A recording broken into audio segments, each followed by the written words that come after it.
Wow. Whew. Good evening. Wow, great to be here. Life hacking, thinking outside of the box. What a great topic. Now, what does that look like? Well, we've seen some great examples of that. We've just heard some local examples of that. But for us, we wanted to take the whole concept of thinking outside of the box to a level where we could help solve some of the world's problems. Looking at the current challenges with energy, fossil fuels currently really contribute to the pollution, but we're desperate for energy. The cleanest type of energy that we can have is solar energy. Most of the other forms of energy are stored sunlight that we then find a way to release, which causes byproducts, as you see here.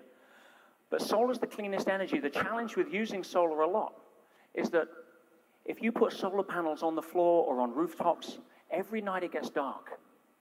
But what if there was a way you could take those solar panels and produce 24-hour sunlight electricity, and you could be able to run a city like that? Well, if you were to take those solar panels, instead of putting them on rooftops, you would have put them in space.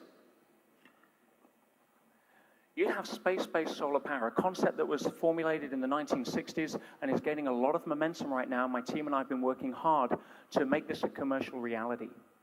Being able to transmit energy from orbiting solar panels outside of the Earth's shadow 24 hours a day back to Earth via radio wave, just like a cell phone signal, pinpoint accuracy, safely and reliably. That would be the holy grail of renewable energy, base load, 24-hour solar power, producing energy on demand in real time as and when it's needed anywhere on Earth. That is a game changer. But I don't want to just talk to you here about space-based solar, because that's not something you can take with you when you leave here. It's a cool concept and it's a great topic at cocktail parties. But it's not something that we could go forward and everyone in the room be participating in. So what I really want to do is share with you some of the concepts behind thinking out of the box so we can all start to solve problems in our own life when we leave here and make it real. Does that sound like something you'd like to know?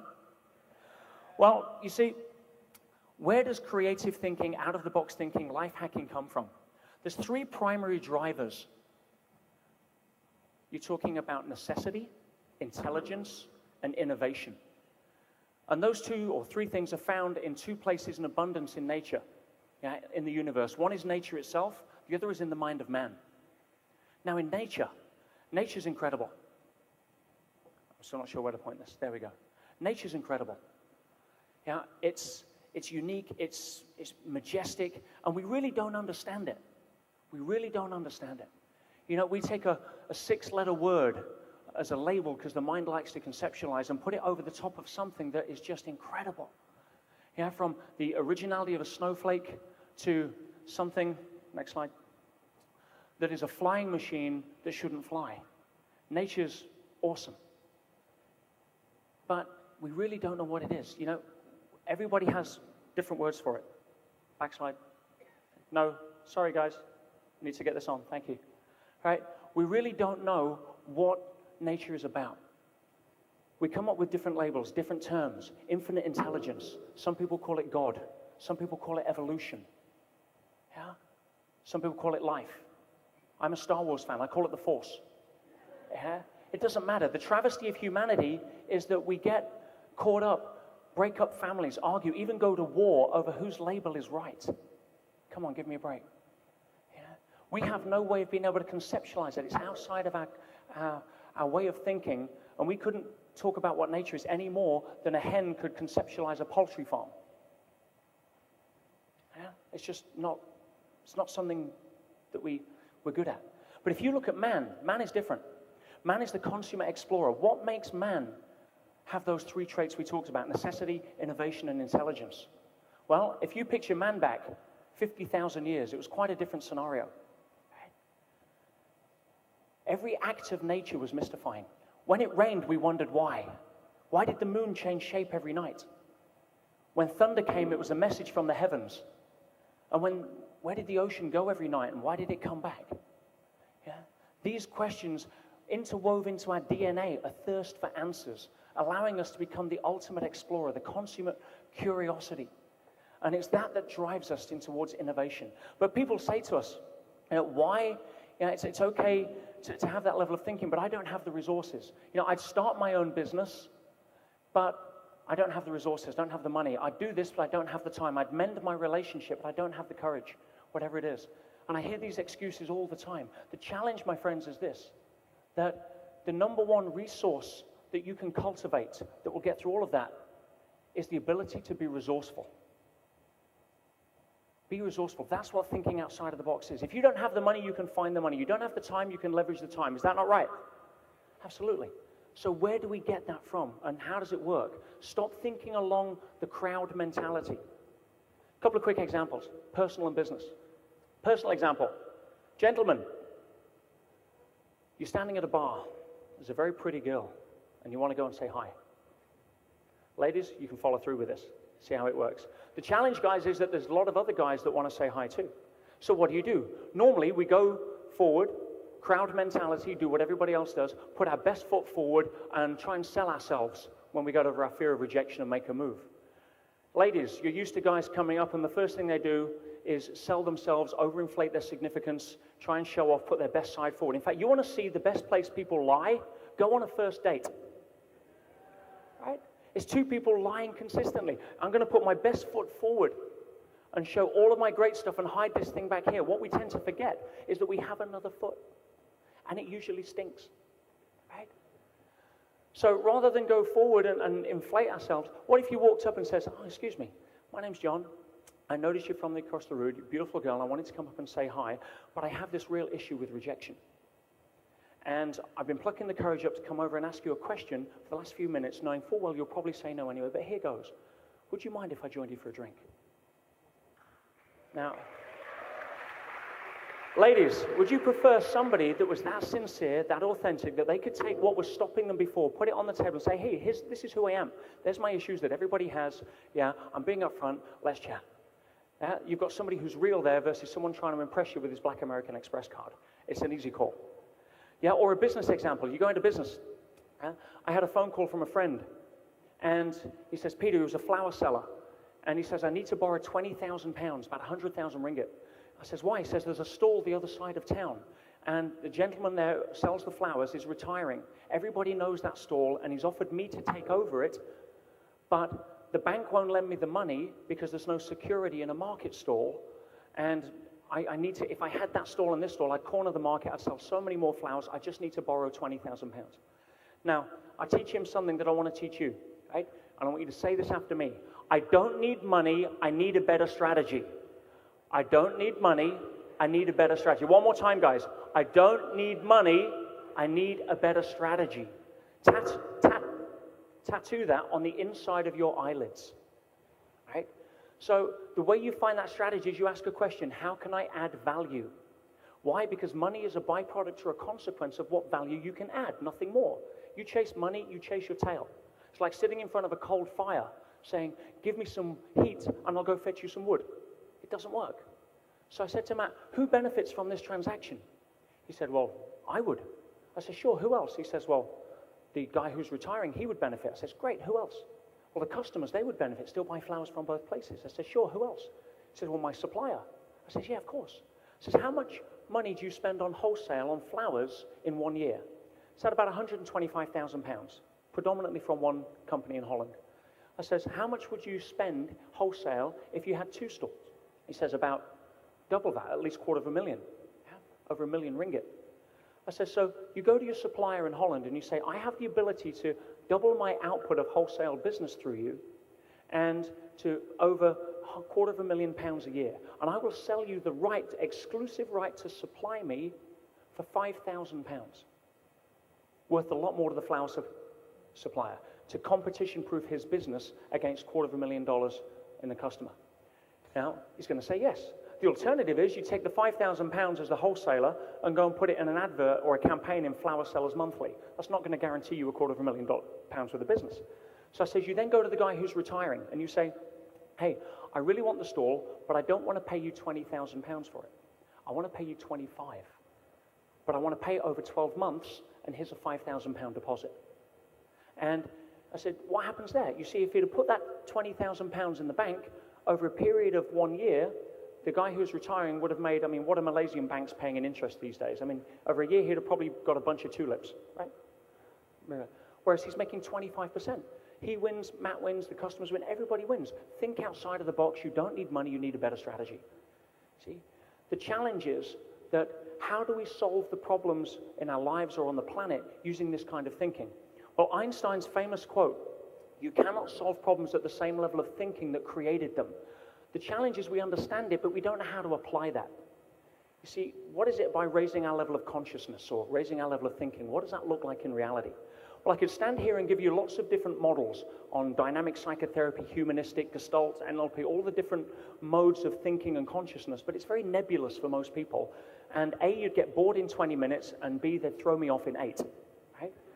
So I want to give you a framework on how to understand where you can fit that I use, which I find very useful in terms of understanding raising our level of thinking. The first level of thinking is what I call to me. This is kind of a victim mentality. It's like, you know, I would get the job that I want, I would have the life of my dreams, I would meet the right person, but everything happens to me. You know, they're complaining about everything. And you know, they're standing on the shore waiting for the ship to come in to take them on the cruise of their dreams. Disneyland thinking. But the next level of thinking is what I call by me. And that's when you realize and understand that the ship's not going to come. So I'm going to get in the river and I'm going to swim towards my goals. I'm going to get passionate. I'm going to go for it. Because if I'm going to create the life that I really want and I think I deserve, it's going to happen by me. Now, what do you have to give up to go from to me to by me? And what do you have to replace it with? Well, the first thing you need to give up is blame. We blame everything. We blame our parents. We blame the government. We blame our boss. We blame our life. If you always blame doesn't work anywhere in nature. It'll keep you in to me for the rest of your life. Now, what do you replace it with? Personal responsibility. That's the first key to going and getting the life you want. But have you noticed that there's some people who aren't in the river swimming upstream? They tend to be floating towards their goals, and no matter what they do, things just happen. You know, the right people show up, the right phone calls get made. You're there swimming upstream in buy me mode, making 50 sales calls, and they meet somebody in a lineup in Starbucks who turns out to be their best customer. You know, there's people out there that are in such harmony with themselves and the world around them that they attract the circumstances to them. I call that through me. Now, what do you have to give up in by me to get to through me, and what do you need to replace it with? You need to give up the need for control. Now, notice I didn't say control, the need for control. Most of us have a death grip on control, on circumstances, thinking that we have to get the script exactly the same as what we think it should be, and if it doesn't, we freak out and try and grab world by its hands. What do you replace that with? Faith, belief, knowing, a shift in consciousness. See, one belief shift where you go from thinking that life happens to you to life happens for you could change your life. The next level of thinking, or the next level of consciousness, is where all of the spiritual masters went to and where they taught from, and that I call is as me. That's where I see myself in you. Yeah, I see myself in nature. I see myself in the stage. I see myself everywhere. Yeah. What do you have to give up in through me to get to as me, and what do you need to replace it with? And the first thing you need to give up is the illusion of separateness. Why do I say illusion? Because there isn't a quantum physicist on this planet right now that won't confirm to you the truth as we know it, that you can't take one atom of the universe over here and affect it and it not have an effect on an atom the other side, instantaneously faster than the speed of light. Yet Newtonian physics breaks down there and quantum physics takes over. It's beyond our understanding, but it's what we know. So it's almost as if I had a hand in a saucepan of milk and the fingers were protruding out of the top, and the illusion is that we're all separate. Unless you take away the illusion and you notice that we're all connected. What do you have to replace that with? Unconditional love. Unconditional love. Most of us don't know what unconditional love is. We spend our whole life doing conditional love because that's what we were taught as children. In order to get approval or love from our parents, we had to behave in a certain way, and we spend the rest of our life running that pattern. So it's okay to understand where you're at, and we all go through different levels at different times. But to solve the problems in our life and solve the problems of the world, we need to move up a higher level than the level that created the problem in the first place. See, with space-based solar power, our mission was to bring a technology that was conceptualized in the 60s to see if we could bring it to reality. And we spent the last several years, a lot of money, a lot of time and effort working on this, thinking outside of the box, maintaining the vision. Is this possible? Can it be done? And I'm very proud to say that over the course of that time, we've been working with several governments to the point where space-based solar power is now becoming a reality. You've got the Chinese government developing space-based solar, the Indian government. In fact, China and India have signed a joint collaboration to develop the technology for space-based solar. Japan has its own space-based solar power program that it's initiating right now.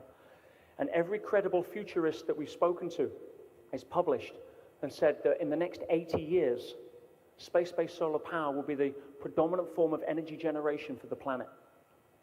Thinking outside of the box. Now, that's exciting, and I'm involved in a lot of exciting things. I'm also building solar farms in India right now, in Rajasthan. And it's exciting, there's a lot of momentum, it's profitable, and my business partners are excited, but I'm excited for a different reason. I'm excited because I'm not building solar parks in India.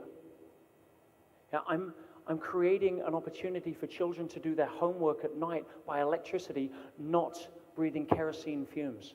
That's what drives me. That's what turns me on, gets me up early, keeps me up late. It's getting in touch with what the real value is. I've had a dentist friend of mine came up. He says, "Peter, I'm a little unhappy. Nobody really likes me."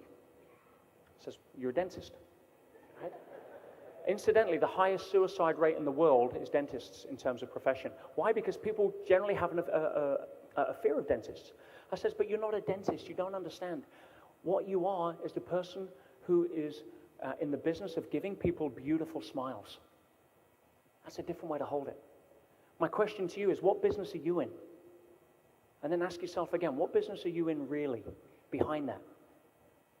And the next time you get stuck, the next time you have a problem, the next time you're thinking, oh, I don't know where to go, remember that you are the product of millions of years of evolutionary problem-solving perfection, and that all of the answers we have are inside us if we think creatively and think outside of the box. You see, you may not come up with an idea to change the world, but get creative about how to put a smile on somebody else's face, because through that, we probably can change the world. Stay amazing. God bless. Thank you.